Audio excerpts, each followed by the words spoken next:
Punch Presentations are proud to present the Proscenium Online Theatre Company's original production of Helt Texas. Don't forget to subscribe, rate and share wherever you get your podcasts. This is Helt Texas, Part 3. You idiot. Holy shit. Get down! I shot someone. Sarah! I don't even know what I was doing.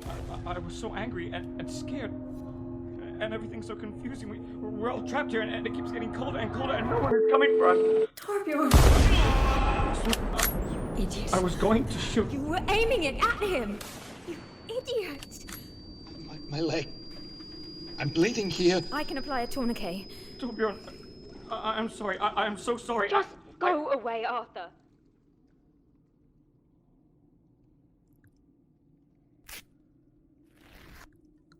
How does it look?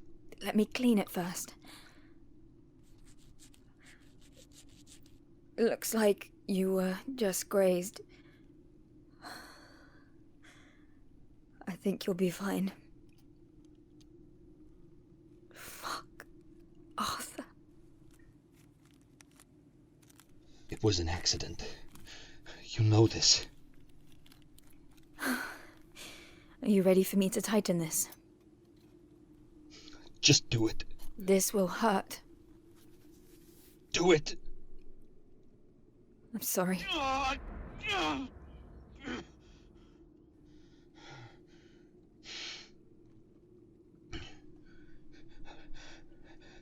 I'm fine.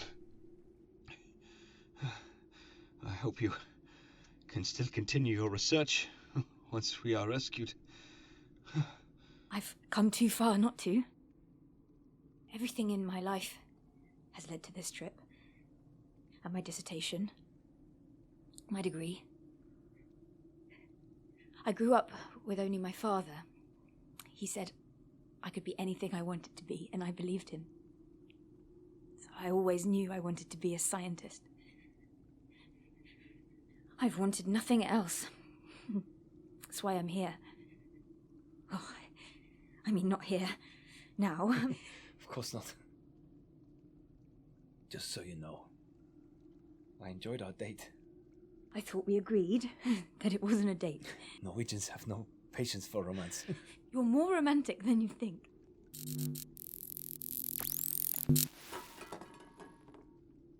Some chocolate?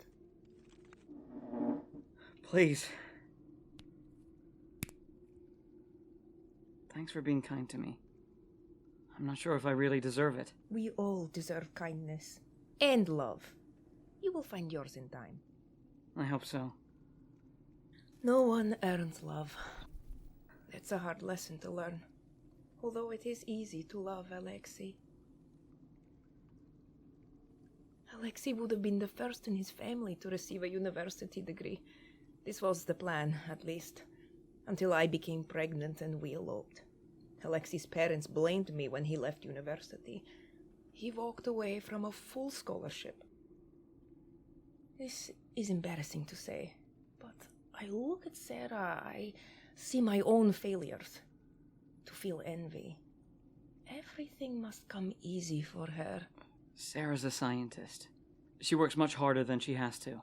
I suppose. Appearances can be deceiving. I think I need to talk to Torbjørn. May I? Sure. We're still good, right? Would you like some? It's fine bourbon.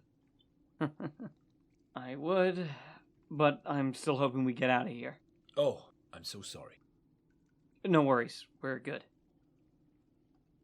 I cannot wait to check out of this hotel.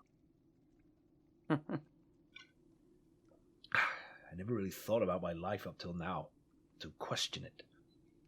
I think I want something else. Maybe teach at a university. Enjoy the life I didn't appreciate at the time. May I ask, why you become, An Arctic naturalist? Yes. It goes back to grade school. When you fell in love with science? I had zero interest, actually. I was kind of that awful kid that made school miserable for everyone. I hated sitting, I hated teachers, I hated being told what to do. I remember there was this stupid writing assignment about an animal we would find on our class field trip. I purposely chose an animal that our zoo didn't have just to be a little shit. So I argued with my teacher, who finally gave in and let me write about any animal. She figured I wasn't going to write anything. I never turned in my work. Anyway, I chose to write about the Arctic fox. And for some reason, I became kind of obsessed with them. Arctic foxes are clever and fearless. They're survivors. They kind of became my spirit animal. My teacher helped me with the spelling and the research. I skipped recess and wall ball just to work on that assignment. I was so proud of that paper, which turned out to be 4 pages long, which is kind of a big deal for a 3rd grader. Miss Wilson even let me read it to the whole class, and everyone was like, "Whoa, Arthur's not so stupid after all." This sounds ridiculous now, but talking about Arctic foxes made me special. It helped me find a way to connect. No one laughed when I said I was going to be a scientist in the Arctic. I don't want to die here. Me either. I'm frightened too. The lantern, which has remained lit up till now, begins to suddenly dim, and they watch the flame extinguish itself. They now sit in darkness. If we die here, my son will never know his parents. What kind of mother leaves her child behind? A mother who made the smartest choice she could.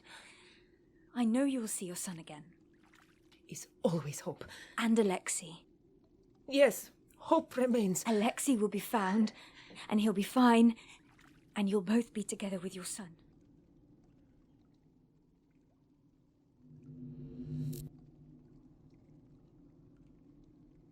We've been here for almost 38 hours, I think. They must know we are here. Maybe. Maybe. Still no signal. What are you thinking?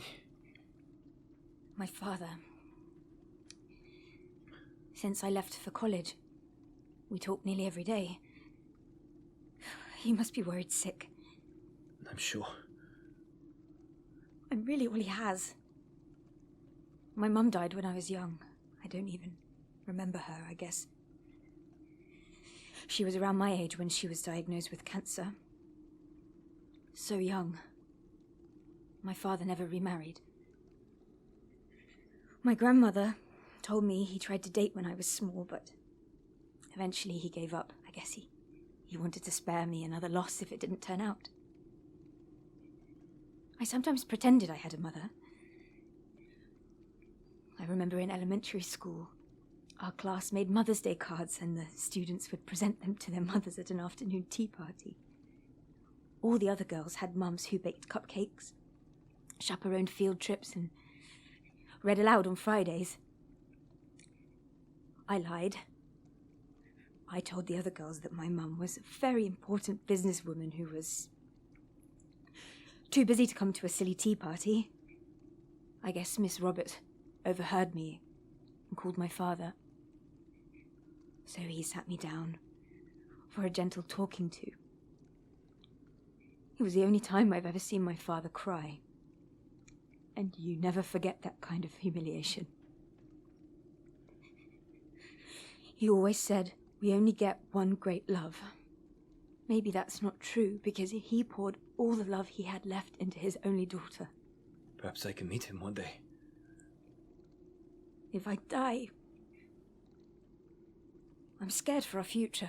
But this is the best time in history to live. The world prospers. I want to make it better. I just don't understand why you can't see what I see. What am I not seeing? There's so much wrong in the world. It's totally true. Deepening inequality. And yet we must all stumble forward. Wealth being hoarded at the top. When we believe we are failing, we lose faith and we forget the world is richer, healthier, and better educated. Humanity continues to be a success. Technology drives us apart. If humans created these problems, then we can also find the solutions. How about the thousands of man-made compounds and sheer tonnage of e-waste we've created? Look past your biases. How does nature clean that shit up? Your negativity. We're all drowning in plastic. Why lose sight of successes and focus only on your failures? I want to spend the rest of my life in the Arctic. I'm tired of greed and violence and indifference. I've had enough. In the last 50 years, the percentage of the world's population living in extreme poverty has plummeted. Life expectancy has risen by 20 years, with a decrease in child mortality rates down by half. Almost all children now attend primary school. Over 80% of the world is literate. People are working fewer hours but earning more. Despite these setbacks, more countries are adopting democracy. Women are more empowered than any time in history. Sexist, racist, homophobic attitudes persist, yes, but they are less acceptable as we confront them. Coal, nuclear energy, and natural gas are still being used, but they are in decline, while clean energy keeps getting cheaper and more available. The world is getting better every day. These are all facts. Knowable, measurable, quantifiable. You must believe, because it is the right thing to do. Because science is the pursuit of truth. And truth prevails. I hear you. And I hear you.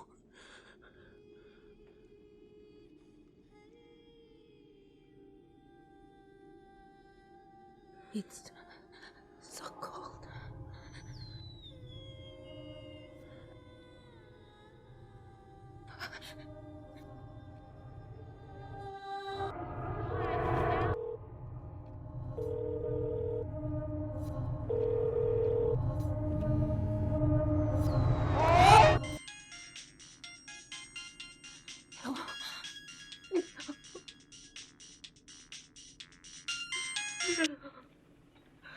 Hello?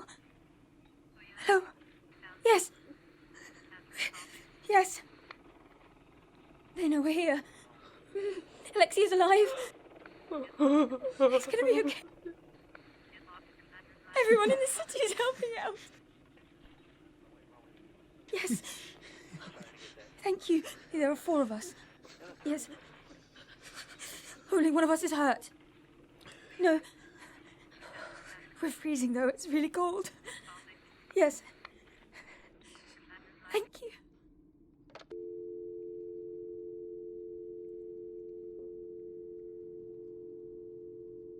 They look at each other with uncertainty.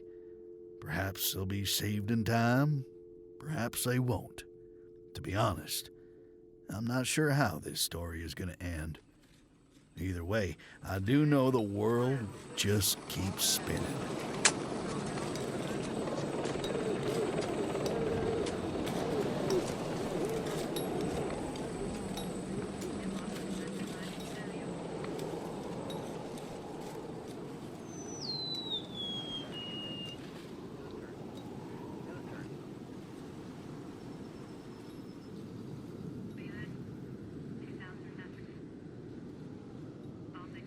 Now, I'm generally not one for poetry, but I remember these lines. The best lack all conviction, while the worst are full of passionate intensity. Surely, some revelation is at hand. So freaking cold. It's so cold. Stay with me, Torbjørn. Please. They're almost here. We're gonna be okay. It's all gonna be okay. Please be okay. Helt Texas Episode 3 was an original production from the Proscenium online theatre company, sponsored by Punch Presentations. Don't forget to subscribe, rate, and share wherever you get your podcasts.